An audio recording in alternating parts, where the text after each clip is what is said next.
Hello friends, आज की video में हम पढ़ने वाले हैं टाइप्स ऑफ मैट्रिसेस। तो चलो स्टार्ट करते हैं। इसके अंदर हमारे पास जो फर्स्ट टाइप है वो है रो मैट्रिक्स। तो फ्रेंड्स, रो मैट्रिक्स क्या होती है? रो मैट्रिक्स वो मैट्रिक्स होती है जिसके अंदर एक रो होनी चाहिए और कॉलम जितनी मर्जी हो, लेकिन रो कितनी होनी चाहिए? एक होनी चाहिए। फॉर एग्जांपल, हमारे पास एक मैट्रिक्स है जिसका ऑर्डर क्या है? 1 into 4। इसका मीनिंग है कि हमारे पास एक रो है और 4 कॉलम है, लेकिन हमें तो मतलब है कि इसके अंदर एक रो होनी चाहिए। तो इसके अंदर एक रो है तो ये रो मैट्रिक्स है। इसी तरह हमारे पास दूसरा एग्जाम्पल है जिसका ऑर्डर क्या है? 1 into n, मतलब इसके अंदर रो तो एक है लेकिन कॉलम n नंबर है। तो हमें तो सिर्फ रो एक चाहिए, तो इसके अंदर रो एक है, तो हमारी ये क्या है? रो मैट्रिक्स है।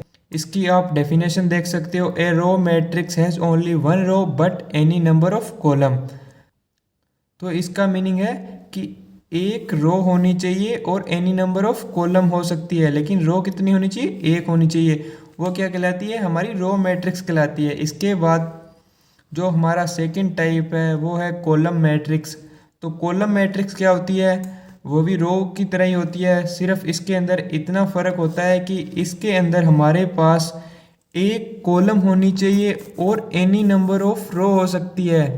जैसे कि हमारे पास एग्जांपल है ए, इसके अंदर हमारे पास कितनी कॉलम है? एक कॉलम है और रो कितनी है? 3 रो। मतलब इसके अंदर हमारे पास 3 रो है पर कॉलम कितनी है? एक है। तो ये क्या है? Column matrix. और इसी प्रकार हमारे पास सेकंड एग्जांपल है बी, जिसका ऑर्डर क्या है? n into 1। मतलब इसके अंदर कॉलम तो एक है लेकिन रो n नंबर ऑफ है, तो हमें तो सिर्फ कॉलम एक चाहिए। तो इसके अंदर कॉलम एक है, तो ये क्या हुई? Column matrix. इसकी डेफिनेशन है a column matrix has only one column but any number of row. इसके अंदर हमें तो एक कॉलम चाहिए, रो जितनी मर्जी हो, तो वो क्या कहलाती है? हमारी कॉलम मैट्रिक्स।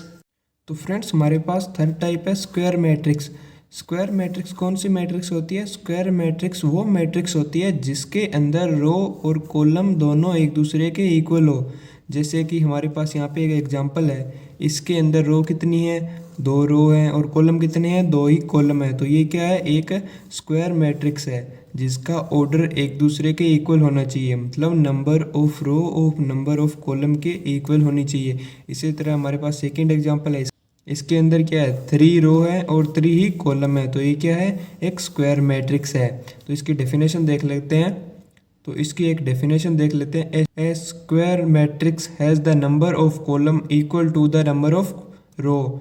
इसका मीनिंग क्या है? कि number of column number of row के इक्वल होने चाहिए। जैसे कि हमारे पास इस एग्जांपल के अंदर क्या था? Number of row number of column के इक्वल थे। इसके बाद फोर्थ जो टाइप है वो है रेक्टेंगुलर मैट्रिक्स।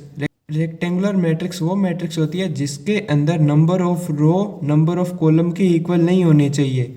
जैसे कि हमारे पास यहाँ पे एक एग्जांपल है, इसके अंदर क्या है? हमारे पास 2 तो रो है और कॉलम कितनी है? 3 कॉलम है। तो इसका क्या मीनिंग है? हमारे पास जितनी रो है उससे ज़्यादा कॉलम होनी चाहिए, इक्वल नहीं होनी चाहिए।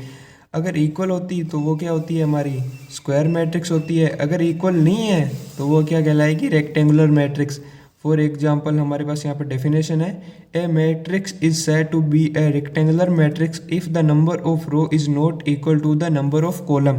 जो नंबर ऑफ रो है वो नंबर ऑफ कॉलम के इक्वल नहीं होनी चाहिए, वो मैट्रिक्स क्या कहलाती है? रेक्टेंगुलर मैट्रिक्स कहलाती है। इसके बाद हमारे पास फिफ्थ टाइप है डायगोनल मैट्रिक्स। डायगोनल मैट्रिक्स कौन सी मैट्रिक्स होती है? जो मैट्रिक्स पहले तो स्क्वायर मैट्रिक्स हो, उसके बाद इसके जो डायगोनल एलिमेंट होते हैं इनको हम क्या कहते हैं? डायगोनल एलिमेंट कहते हैं। ये नॉन जीरो होनी चाहिए और इसके अलावा जो एलिमेंट है वो क्या होनी चाहिए? जीरो होनी चाहिए। जैसे कि हमारे पास इस एग्जांपल के अंदर क्या है? जो डायगोनल एलिमेंट है वो नॉन जीरो है और जो बाकी के एलिमेंट है वो क्या है? जीरो है। इसी प्रकार हमारे पास सेकंड एग्जांपल है, इसके अंदर क्या है? जो डायगोनल एलिमेंट है वो क्या है? नॉन जीरो है। उसके अलावा जितने भी हमारे पास एलिमेंट है वो क्या है? जीरो है। तो इसकी डेफिनेशन क्या है? A square matrix whose element except those in the leading diagonal are zero is called a diagonal matrix, जिसके अंदर डायगोनल एलिमेंट को छोड़कर बाकी सारे एलिमेंट क्या हो, जीरो हो। और जो डायगोनल एलिमेंट है वो क्या होनी चाहिए, नॉन जीरो होनी चाहिए। वो मैट्रिक्स कौन सी मैट्रिक्स होती है, डायगोनल मैट्रिक्स। इसके बाद आ जाता है स्केलर मैट्रिक्स। स्केलर मैट्रिक्स सबसे पहले तो स्क्वायर मैट्रिक्स होनी चाहिए और उसके बाद क्या है, डायगोनल मैट्रिक्स होनी चाहिए। तो जो हमारी स्केलर मैट्रिक्स है उसके अंदर क्या होता है, जो डायगोनल एलिमेंट होते हैं वो क्या होते हैं, एक दूसरे के इक्वल होते हैं। और उसके अलावा जो एलिमेंट होते हैं वो क्या होते हैं, जीरो होते हैं। जिसका हमारे पास एक एग्जांपल है, जिसके अंदर क्या है, पहले तो स्क्वायर मैट्रिक्स है, उसके बाद ये डायगोनल मैट्रिक्स है, उसके बाद इसके जो डायगोनल एलिमेंट है वो क्या है, इक्वल है, और बाकी के एलिमेंट क्या है, जीरो है।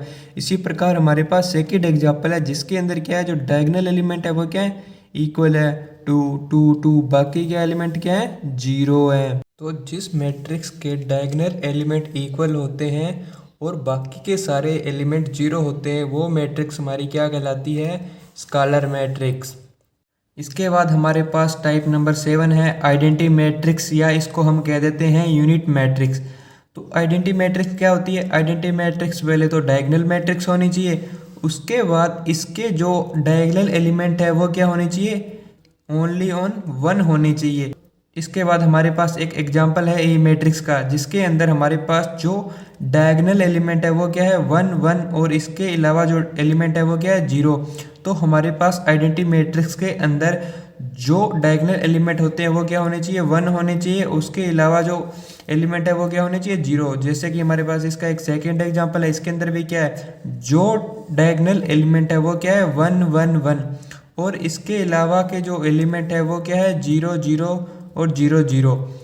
तो इसकी हम डेफिनेशन देख लेते हैं। If a square matrix has all element zero and each diagonal element are one, if is called identity matrix and denoted by I. जो हमारी आइडेंटिटी मैट्रिक्स होती है वो किससे डिनोट की जाती है, आई से डिनोट की जाती है, और इसके अंदर डायगोनल एलिमेंट को छोड़कर बाकी सारे एलिमेंट जीरो होने चाहिए, और जो डायगोनल एलिमेंट है वो क्या होने चाहिए, वन होने चाहिए, वन। तो वो मैट्रिक्स क्या कहलाती है, आइडेंटिटी मैट्रिक्स कहलाती है। और इसके बाद जो टाइप नंबर 8 है वो क्या है, जीरो मैट्रिक्स, या इसको हम कह देते हैं नल मैट्रिक्स। तो जीरो मैट्रिक्स कौन सी मैट्रिक्स होती है, जीरो मैट्रिक्स वो मैट्रिक्स होती है जिसके अंदर सारे एलिमेंट जीरो हो। जैसे कि हमारे पास यहाँ पे एग्जांपल है ए मैट्रिक्स है, इसके अंदर सारे एलिमेंट क्या है, जीरो है। जैसे हमारे पास इसके अंदर बी एग्जांपल है मैट्रिक्स का, जिसके अंदर सारे एलिमेंट क्या है, जीरो। तो इसकी डेफिनेशन देख लेते हैं। A matrix is said to be zero matrix और null matrix if all it is element are zero. तो इसका मीनिंग है कि हमारे पास जो मैट्रिक्स है उसके सारे एलिमेंट जीरो होने चाहिए, तब वो क्या कहलाएगी, जीरो या नल मैट्रिक्स कहलाएगी। तो इसके बाद हमारे पास टाइप नंबर 11 है सिमेट्रिक मैट्रिक्स। तो सिमेट्रिक मैट्रिक्स क्या होती है, इसकी डेफिनेशन देख लेते हैं। A matrix which does not change if we interchange row and column. जिस मैट्रिक्स के अंदर हम रो को अगर कॉलम में इंटरचेंज करते हैं तो उसके जो एलिमेंट है वो क्या होने चाहिए, इक्वल होने चाहिए। जैसे कि हमारे पास ये रो है, इसको हमने क्या कर दिया, कॉलम के अंदर कन्वर्ट कर दिया, तो इसके जो एलिमेंट है वो इक्वल रहने चाहिए। जैसे कि रो के अंदर रो के एलिमेंट इक्वल हैं और कॉलम के जो एलिमेंट है वो भी कॉलम के अंदर इक्वल है। It is called symmetric matrix. तो ये मैट्रिक्स हमारी क्या कहलाएगी, सिमेट्रिक मैट्रिक्स कहलाएगी। इसके बाद हमारे पास जो नेक्स्ट टाइप है वो है अपर ट्रायंगुलर मैट्रिक्स। जो अपर ट्रायंगुलर मैट्रिक्स होती है वो क्या होती है, जिसके अंदर जो डायगोनल एलिमेंट होते हैं उसके नीचे के एलिमेंट अगर जीरो हो तो वो क्या कहलाएगी, अपर ट्रायंगुलर मैट्रिक्स। तो इसकी डेफिनेशन है ए स्क्वायर मैट्रिक्स। एक square matrix is said to be an upper triangular matrix. वो अपर ट्रायंगल मैट्रिक्स तब कहलाएगी if all the element below the diagonal are zero. जब उसके जो डायगोनल एलिमेंट है उसके जो नीचे के एलिमेंट है वो जीरो होंगे तो वो क्या कहलाएगी, अपर ट्रायंगुलर मैट्रिक्स। बाद आ जाती है हमारी लोअर ट्रायंगल मैट्रिक्स। तो लोअर ट्रायंगल मैट्रिक्स क्या होती है, जिसके जो डायगोनल एलिमेंट है उसके ऊपर के जो एलिमेंट है वो क्या हो, जीरो हो, तो वो क्या कहलाएगी, लोअर ट्रायंगल मैट्रिक्स। इसकी डेफिनेशन है a square matrix is said to be a lower triangle matrix if all the element above the principal diagonal are zero.